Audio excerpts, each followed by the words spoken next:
Foi et astuces spirituelles. Je suis avec le prêtre de Fa, le professeur Gbemadou Yomé. Bonjour. Bonjour, monsieur le journaliste. Merci d'être là. Il y a un sacré bail, un petit moment. Un moment. Un petit moment. Vous étiez en déplacement. En déplacement. Merci d'être là, Papa Gérardo Métotier. Merci également d'être là ce samedi matin. Merci d'avoir ajusté l'agenda pour être des notes ce matin. C'est pas facile de vous avoir les samedis matins. Les samedis matins, vous avez beaucoup de patients à guérir, souvent. Ils sont pleins là. Ils sont pleins, ils attendent. Merci de choisir le canevas d'information, de la bonne information à nos amis internautes sur Réseau TV. Alors, ce jour, la thématique, elle est la suivante. Quelles pourraient être les causes et les conséquences des propos maléfiques des parents sur leurs enfants? Papa Gérardo, cette thématique d'entrée de jeu, dites-nous, qu'est-ce qu'elle vous inspire? Alors, merci beaucoup, monsieur Achiro. Les causes et les conséquences que pourrait apporter le fait de dire de mauvaises choses sur ses propres enfants. Alors, je tiens à dire que nous pouvons catégoriser cela en deux choses. La première chose, c'est les malédictions, les paroles incantatoires que les parents disent sur leurs enfants et qui détruisent la plupart de ces enfants. Et de l'autre côté aussi, c'est la positivité dans ces paroles aussi.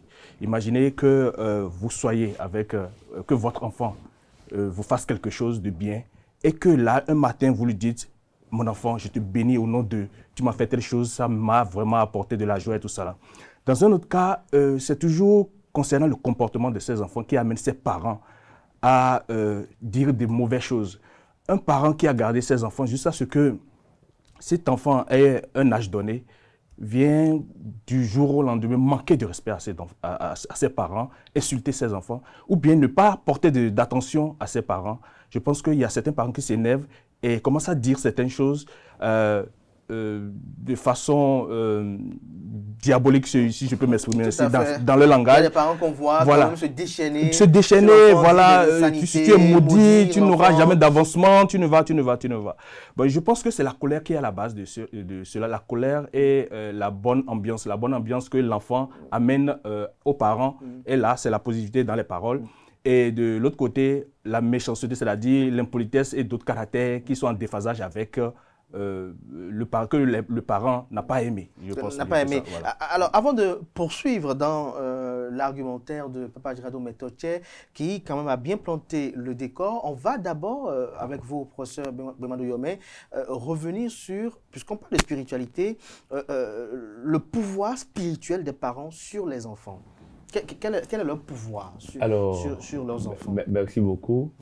Et la parole crée. La parole détruit.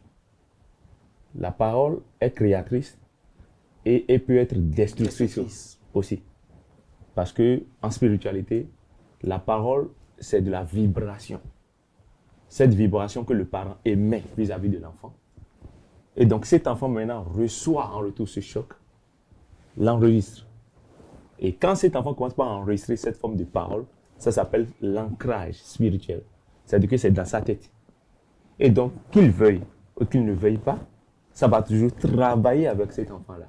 Du genre, toi tu es maudit, tu n'auras jamais la chance de ta vie de marier quelqu'un ou bien de trouver un homme.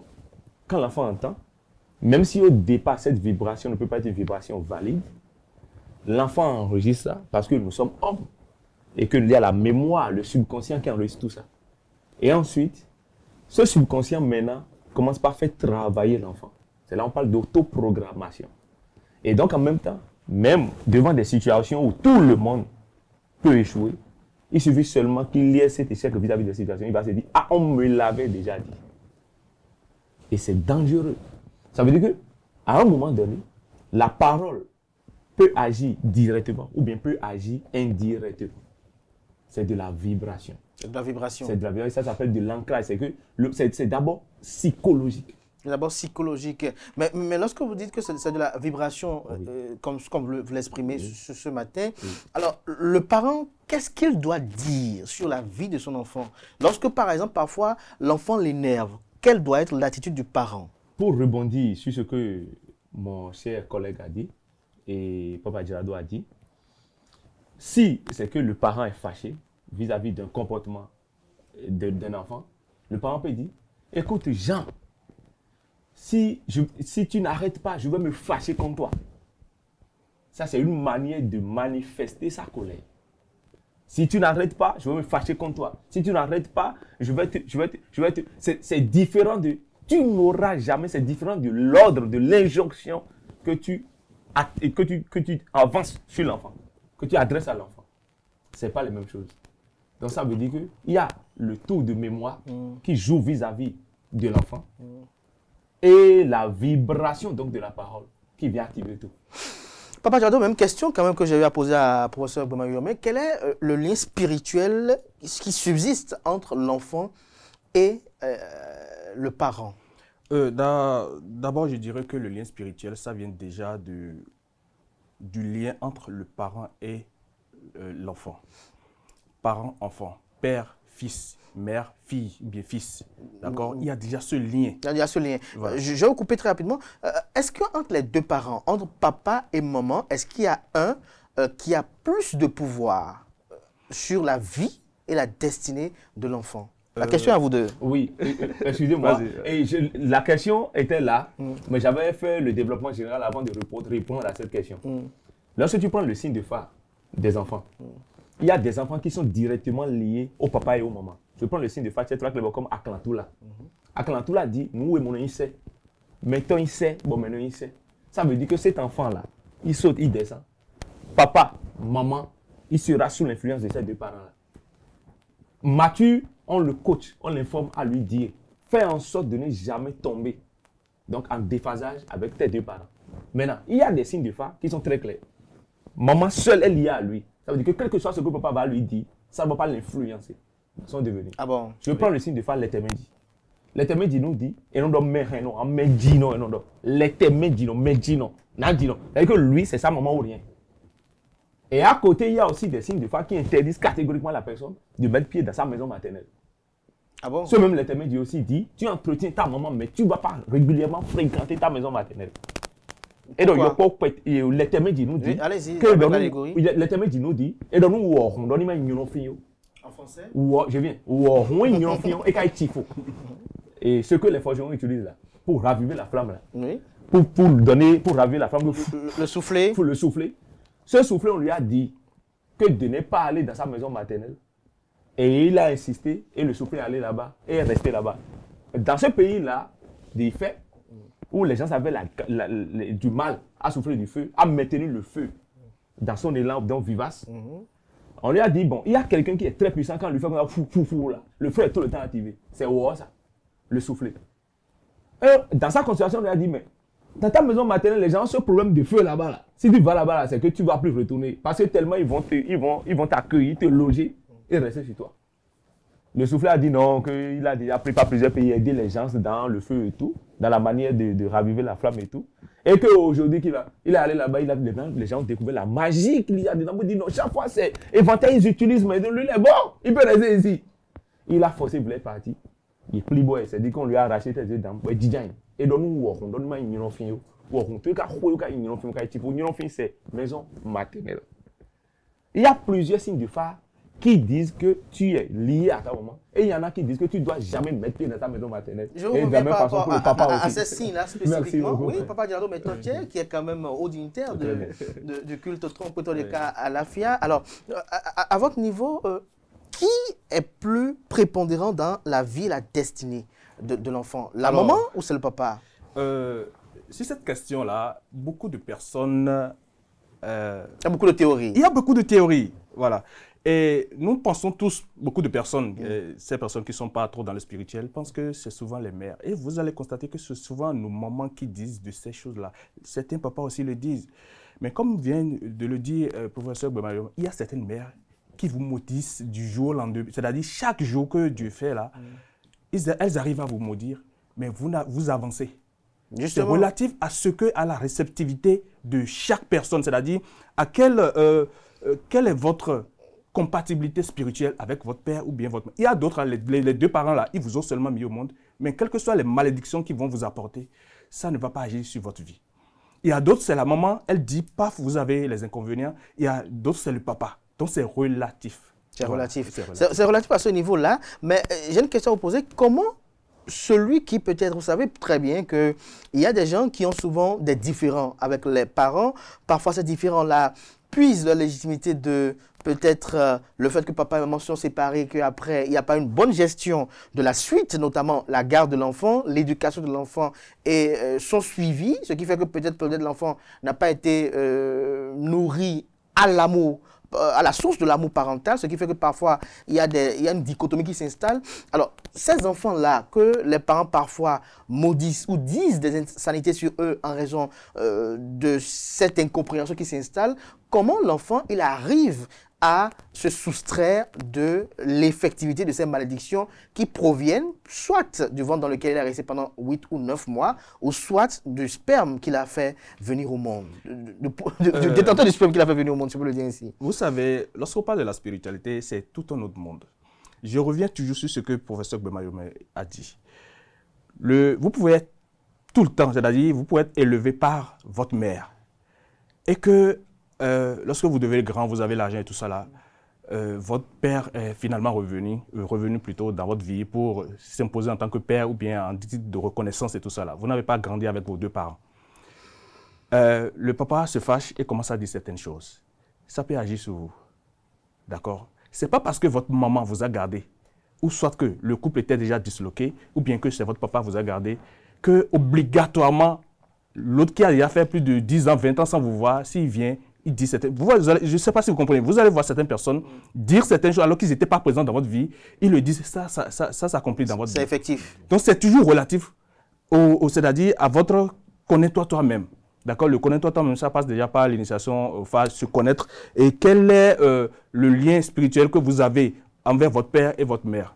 Vous pouvez toutefois ne pas être gardé par votre père, mais si vous vous connaissez pour savoir que j'ai une orientation spirituelle du côté de votre père, même s'il n'était pas là dans votre vie, vous devez obligatoirement le reconnaître. Obligatoirement le reconnaître. Alors, voilà. Lorsque le FA m'exige d'avoir un lien avec mon père, ou peut-être m'exige d'avoir un lien avec ma mère, et qu'avec ce dernier, le courant ne passe pas bien, qu'est-ce qu'il faut faire? Essayez d'être poli. Si le courant ne passe pas, vous pouvez toutefois essayer, passer par des gens, essayer la réconciliation. Si ça ne marche pas, restez dans votre coin. Mais si le papa même comprendra. Oui, oui. Non, dans ce côté-là, c'est pas le vrai problème, c'est pas qu'il faut pas être impoli, il faut pas être avoir des caractères, de mauvais caractères. Il faut être le plus pacifiste que possible. Voilà. Tout à fait. Voilà. Professeur Gbemayomé, tout à l'heure, vous avez parlé de l'intermédiaire. C'est bien ça, hein? Peut-être là qu'elle est beau. Voilà. L'intermédiaire, pardonnez un peu si peut-être je ne prononce pas bien, parce que je suis comme profane, si je peux le dire ainsi. Alors, lorsque ce signe-là est celui qui j'allais dire, enjoint au détenteur de ce signe-là d'être en liaison directe avec son père et sa mère, au cas où il n'est pas en bonne relation avec les deux. Comment il y arrive? Tout à l'heure, vous avez dit que quand le FA exige, en fait, ce n'est pas le FA qui exige. Le FA souligne, soulève, c'est différent. C'est une connexion qui est. Et maintenant, en faisant la lecture de ton destin, tu prends cette information, c'est que tu viens capter cette information. Maintenant, puisque tu es en possession de cette information, c'est à toi de bien traiter l'information et de pouvoir l'utiliser. Si à un moment donné, nous nous retrouvons dans des situations où peut-être le courant ne passe pas avec mon père ou bien ma maman, il y a l'aptitude qui va tout dire. Qu'est-ce que tu fais et que ton papa n'aime pas? Non, je ne lui fais rien. Malgré tout, il me déteste. Ça, ce n'est plus de ta faute. Parce qu'il y a les lois karmiques. Le père qui t'envoie un sort, si tu n'en as pour rien, ça coule. Mais si quelque part, tu as quelque chose que tu te reproches, c'est que, quel que soit ce qui arrivera, tu dois forcément rompre ce type de chaîne occulte, ce type de connexion karmique-là, pour pouvoir prendre le dessus. C'est un travail spirituel qu'il faut faire. Un travail spirituel qu'il faut faire. Un travail spirituel, ça part d'abord de la méditation, de la purification, du bannissement de tout ce qui est énergie négative apprivoisée vis-à-vis de la personne en face de toi, qui est ton père ou bien ta maman, du vis-à-vis. Et lorsque tu purifies, tu te purifies, tu cherches à capter toutes les formes d'opportunités pour pouvoir faire asseoir la réconciliation. Tu as déjà essayé la réconciliation une fois, deux fois, trois fois, tu restes dans ton coin.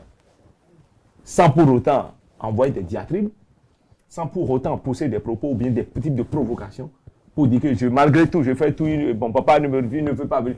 Reste dans ton coin. Fais le travail spirituel propre qu'il y a. Et tu verras qu'en réalité, que tu ne sois pas frappé par cette somme de connexion karmique. Dans cette somme de connexion karmique. Ouais. L'autre interrogation, c'est de savoir qu'en est-il de la malédiction elle-même? Comment elle s'opère? Comment elle se rend effective sur la vie de quelqu'un? Qui peut maudire quelqu'un en dehors des parents, par exemple? Toute personne. Comment est-ce que la malédiction s'opère sur quelqu'un? Oui. Ça veut dire que l'être de chef debout en spiritualité est à la fois récepteur, capteur, je ne veux pas dire à la fois, à la capacité d'enregistrer, de manifester. Ça veut dire que quand tu vois un homme debout, il y a sa phase qui lui permet de capter tout ce qui est énergie autour de lui. Et c'est cette forme c'est ce travail-là que beaucoup n'arrivent pas à faire et qui leur donne des failles, qui fait qu'ils ont des failles. C'est-à-dire que je parle de homme en version récepteur d'énergie. Lorsque tu constates que tu as un environnement qui est souillé et qui n'arrive plus à capter de bonnes vibrations, c'est là l'alerte commence. Tu commences par sentir qu'il y a des choses qui bloquent, qui sont fermées. Et c'est justement là maintenant qu'il faut se lever et purifier, bannir tout ça là. Ça veut dire que l'homme debout est récepteur et donneur en même temps. C'est que je reçois ce que la nature me donne et moi en retour je transforme cette type d'énergie. Parce qu'en réalité, imagine quelqu'un qui tu rencontres le matin et qui trouble ton humeur. Je parie que les 2 heures qui vont suivre, quand tu vas rencontrer d'autres personnes, ils vont sentir ça, ils vont lire ça en même temps dans ton regard. Ok.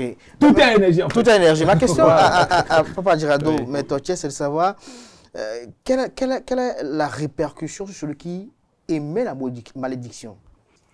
Alors, la répercussion, c'est des deux côtés. Premièrement, vous émettez de mauvaises vibrations envers vos enfants, croyant que ça sera un effet correcteur. Hein, la plupart de ces parents qui disent... Est-ce qu'en le disant, ils pensent que ça aura un effet correcteur? Oui, ils se disent, lorsque ça va aller mal de l'autre côté là-bas, les enfants reviendront pour demander pardon. C'est-à-dire, les conséquences éduquent mieux que, voilà, un truc comme ça. La plupart des parents sont dans cette vision de dire certaines choses pour que cela s'abatte dans la vie des enfants, pour qu'ils reviennent avec des supplications et autres. Sans savoir qu'il y a d'autres enfants qui sont têtus, même si ça ne va pas, ils ne viendront pas chez vous. Et le fait que vous émettez, voilà, lorsque vous émettez ces mauvaises vibrations, il est important de savoir que si ce n'est pas bon pour l'enfant, il ne viendra pas vous donner. D'accord? Et vous-même, vous subissez de ce côté-là aussi. Et je tiens aussi à dire que ce n'est pas tous les enfants qu'on maudit. Il y a certains enfants, vous les maudissez, ça se retourne vers vous. D'accord? Et il y a ces enfants où on dit souvent, c'est vos enfants, c'est vous qui les avez mis au monde, mais vous vous agenouillez pour eux. Il y a des enfants qui sont nés avec un haut niveau spirituel. Voilà. Donc et ça, il faut l'admettre, professeur Bemandou Yomé. Ces enfants qui sont nés avec un haut degré spirituel. C'est clair. Et en fait, on ne maudit pas tout le monde. Il y en a, quand tu le fais, ça se retourne. Il y en a, quand tu fais, ça agit. Il y en a, quand tu fais, ça ne dit rien, ça ne donne rien. Mais pour la plupart du temps, ces parents-là qui agissent comme ça, en fait, c'est l'effet de la colère. Voilà. C'est l'effet de la colère et de l'impulsivité, c'est l'impulsion. Et ces parents aussi, s'ils sont à l'écoute, ils doivent faire attention à ce qu'ils sortent de la bouche.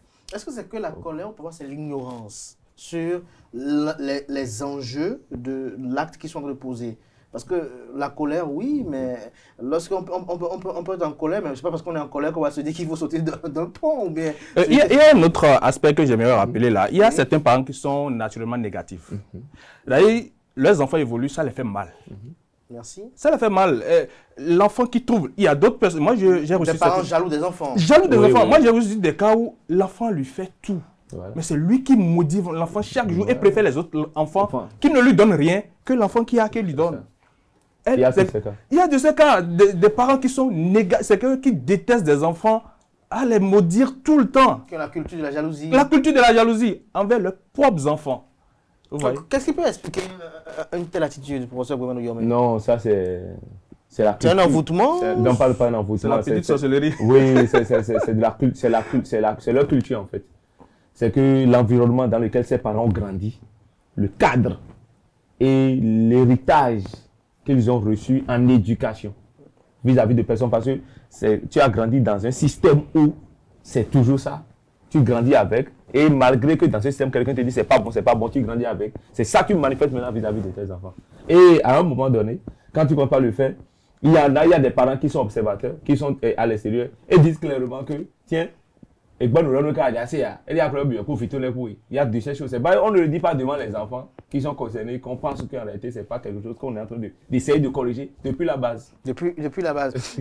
Alors, Papa Diado, Métoche, à votre niveau, qu'en est-il aussi de ces parents-là qui parfois cultivent de l'inimitié avec les enfants? C'est-à-dire, en dehors de les maudire, c'est-à-dire, ils coupent tous les ponts avec les enfants.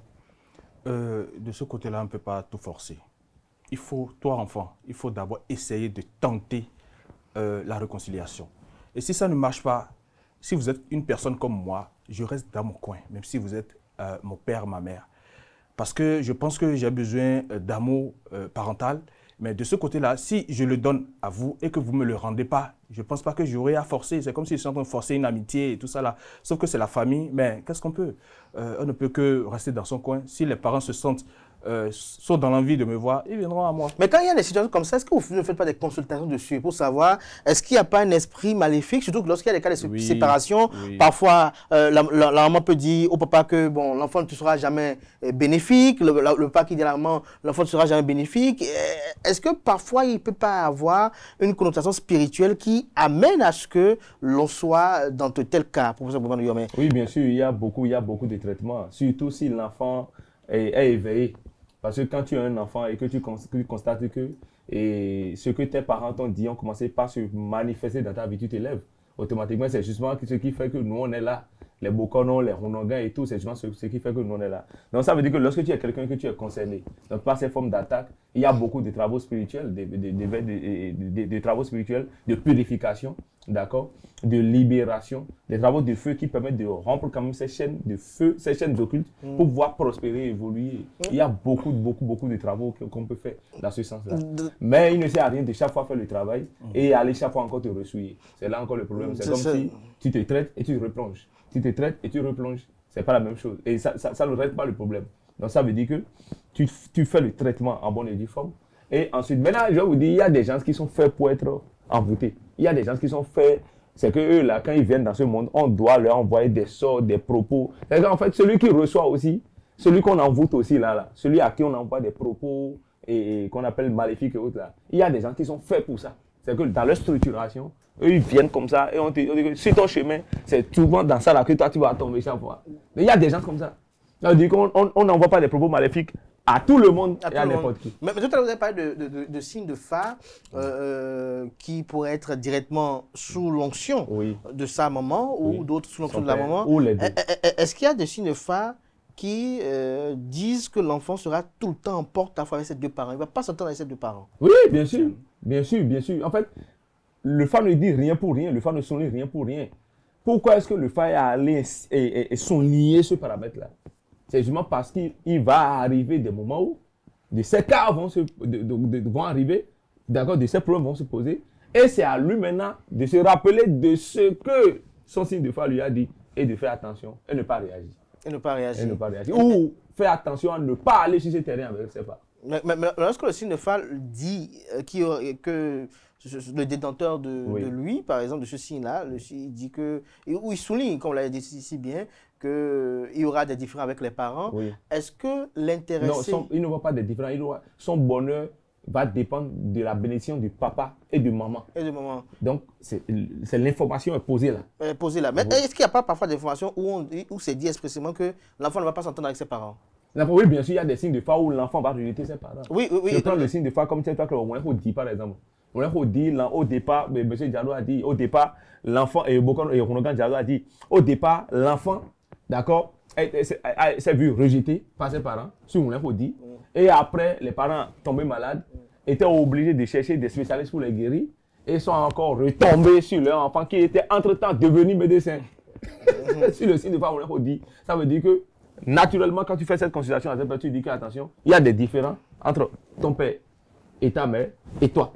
Ça veut dire que forcément, il faut laisser tout tomber et reprendre. Mais quand le phare le dit expressément, est-ce que la malédiction de nos parents peut être encore effective? Dans ce cas-là, non, parce que c'est le parent qui est malade, c'est toi qui vas le sauver. Et c'est toi qui... C'est un retournement de situation. Un retournement de situation. situation, Un petit mot pour conclure ce Alors, panel. ces parents qui, sous l'effet de la colère, arrivent à dire certaines choses, à impacter négativement la vie de trucs là. Il y a la petite cérémonie, le truc, la forme basique de la délivrance qui est le surtout en question. Vous vous levez le matin, vous appelez l'enfant, sans parler à quelqu'un, et vous mettez de l'eau dans une calebasse que vous mettez sous la rosée, et le matin, vous dites, mon enfant, je ne savais pas avant de le dire, aujourd'hui, tu auras la paix. Et on prend le papa ou bien la maman, prend l'eau dans sa bouche et fait pff, sur la tête de l'enfant pour dire, aujourd'hui, tu auras la paix. Tout ce que j'avais eu à dire sous la colère, tout ça là, c'est passé. Ça, c'est la forme basique. Mais lorsque ça va à un certain niveau, c'est nous, il faut voir. Une autre astuce Bon, une autre astuce de purification, c'est simple. Il faut prendre l'urine mâle de bœuf que vous cherchez, l'urine mâle. Et l'urine d'un bœuf mâle. Mâle, voilà. L'urine mâle du bœuf. Excusez. Là, on va se trouver si l'urine La totale. Donc, on cherche l'urine d'un bœuf mâle. On requiert 1 litre. Des clous pas de clous de girofle et les poivres noirs longs, qu'on appelle pédi de cou, zizé. C'est-à-dire qu'il y a des pédi de cou qu'on a déjà dégrainés, qui se vendent comme ça. Qu'on met dans un bidon, on met l'urine mâle, du bœuf mâle, je continue. L'urine de bœuf mâle dedans et que tu enfermes et tu fermes, que tu attaches quelque part, sous ta douche ou bien n'importe où. Mais évite de rapprocher ça à tes entités, si tu en as, ou bien des produits gris-gris, des choses de protection. Sinon, involontairement, ça peut les désactiver. Donc, les matins, tu peux prendre 2-3 capsules dans ton seau d'eau, les matins, et tu te laves avec. Ça permet quand même de te libérer des chaînes de coups et des attaques. Merci à vous, professeur Bomano Yomé. Tout à l'heure, avec Fidèle Agokou, qui est le promoteur de la ferme agricole à puissance de l'agriculture, il est venu un peu en retard ce matin. On va parler de la papaye. La papaye, comment vous l'utilisez, vous, dans la tradition? Bon, la papaye, en fait, la papaye, c'est symbole de la femme enceinte ou bien du ventre. C'est pour cela, quand il y a des problèmes liés au maux de ventre et autres, on utilise la papaye pour bannir les maux de ventre. Ça, c'est l'Afrique noire. C'est qu'on est arrivé à dire que la femme, quand tu vois la papaye comme ça, et avec le ventre, ça rappelle la femme enceinte. La femme enceinte. Donc, c'est un modèle, vous voyez, comme ça, courbé façon. Donc, c'est pour ça que les femmes enceintes ne doivent pas manger de la papaye chez nous en Afrique. Chez nous en Afrique. Et chez vous, Papa Diado? Envoûtement de ventre ballonné. Ça, c'est aussi à ça, plus d'autres combinaisons. On vous envoûte, vous êtes homme, mais vous commencez à grossir. Mais est-ce que ça ne peut pas faire dégrossir? Non, pas pour la bière. Le ventre. La bière, ça fait quelqu'un qui a le ventre ballonné? Non, quelqu'un pas des mauvaises habitudes alimentaire. Non, ça c'est pas. Allez faire le sport. Ça c'est le sport. Mais est-ce qu'il y a des signes phares qui interdisent la consommation de la papaye? Oui, bien sûr. Moi je ne mange pas par exemple. Pourquoi? C'est bon si. Quelle est la connotation spirituelle de la consommation de la papaye? C'est spirituel, vous allez me dire. Vous avez dit spirituel? Spirituel. Là, je demandais son point de phare. Oui, je l'ai déjà dit. Le fait de... En fait, quand on dit à quelqu'un de ne pas manger la papaye, c'est comme si la personne, peut-être, en mangeant ça, serait exposée à des problèmes de ventre, d'estomac, d'intestin. En fait, c'est généralement ça. Et même quand on veut, les rituels qu'on utilise pour voir, le rituel d'Azonyi qu'on utilise, quand on arrive au niveau de bannir les maux de ventre, on utilise la papaye. Maintenant, quand la femme est enceinte, on lui dit attention de ne pas prendre le couteau et éventrer la papaye. Est-ce que vous ne comprenez pas? On dit pain, trou pain. C'est trois clés, c'est-à-dire que pain, qui est littéralement papaye en français, d'accord? Le fa dit trou pain. Donc, trou pain, c'est comme éventrer, qu'on appelle, c'est littéral, d'accord? Éventrer la papaye. Donc, toi qui es déjà enceinte, quand tu viens maintenant éventrer la papaye, c'est comme si tu te crées du tort. Donc, en fait, c'est relié, en fait. Vous savez, en Afrique, en tradition, il n'y a que chaque élément a sa connotation spirituelle, comme vous êtes en train de le dire, sa représentation dans ce que nous faisons. D'accord? L'igname, le riz, tout ça là, quand tu dors, tu vois le bœuf, quand tu dors, tu vois ci, tu vois ça. Ça a ses explications. On va revenir par rapport au rêve, un de ces quatre, mais une question aussi toujours par rapport à la papaye. Que pensez-vous de ceux qui disent que parfois ça entraîne la fragilité parce que les branches du papaye ne sont pas dures, ne sont pas solides? Ah non, moi je... Vous n'avez pas connaissance de ça. C'est la nouvelle spiritualité. Ça, c'est la nouvelle spiritualité. La papaye qui entraîne la fragilité, la moi, on va revenir sur ce qu'on va suivre fidèle à Gokun pour voir ce qu'il nous réserve dans ses vertus des feuilles et des plantes. On va se retrouver tout à l'heure pour la tribune virale pour parler des secrets des femmes. Merci à vous. À tout à l'heure. Merci. Ok, merci.